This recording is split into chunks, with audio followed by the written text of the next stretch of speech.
ഒരുപാട് സസ്യത്തിന്റെ പേര് പറഞ്ഞു. ഇനി അടുത്ത് നമ്മള് പഴങ്ങൾ അല്ലേ, ഫ്രൂട്ട്സുകളാണ്. അപ്പൊ എന്താണ്, നിങ്ങളുടെ വീട്ടിൽ ഏതൊക്കെ ഫ്രൂട്ട്സ് വാങ്ങിക്കും? നിങ്ങൾ കഴിച്ചിട്ടുള്ള ഫ്രൂട്ട്സിന്റെ പേര് പറഞ്ഞേ, കുറച്ച് പറയും.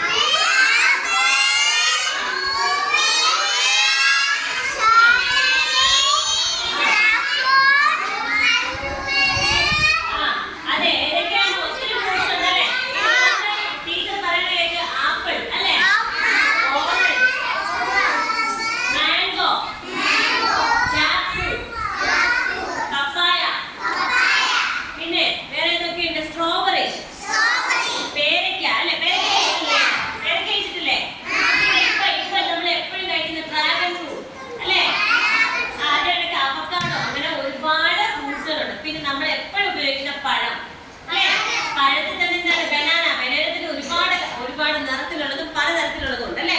പച്ച തൊലിയുള്ള പഴം ഉണ്ട് അല്ലേ, റോബസ്റ്റ. അതുപോലെ ചുവന്ന തൊലിയുള്ളത് എന്തുണ്ട്, റോബസ്റ്റ അടുത്തതുണ്ട്. എന്താണ്, അത് കഴിഞ്ഞിട്ട് മഞ്ഞ തൊലിയുള്ള, അങ്ങനെ ഓരോ പഴങ്ങളിൽ തന്നെ വേറെ ഒരുപാട് പഴങ്ങളുണ്ട്. ഇനി നമ്മള് പുളിയായിട്ട് പിടിക്കുന്ന എന്തുണ്ട്, ഗ്രേപ്സ്, മുന്തിരി അല്ലേ. നിങ്ങളെ കഴിച്ചിട്ടുണ്ടോ മുന്തിരി? ഏറ്റവും കൂടുതൽ ഇഷ്ടം എല്ലാവർക്കും സ്ട്രോബെറി അല്ല. ഒരാൾ സ്ട്രോബെറി പറഞ്ഞാൽ ബാക്കിയുള്ള എല്ലാവർക്കും സ്ട്രോബെറി ആയിരിക്കും.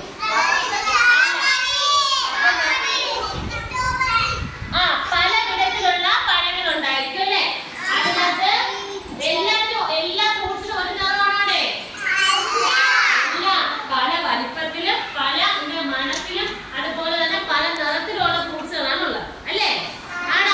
പല വലുപ്പത്തിലായിരിക്കും, പല നിറത്തിലായിരിക്കും, അതിന്റെ രുചിയും പലതായിരിക്കും അല്ലേ.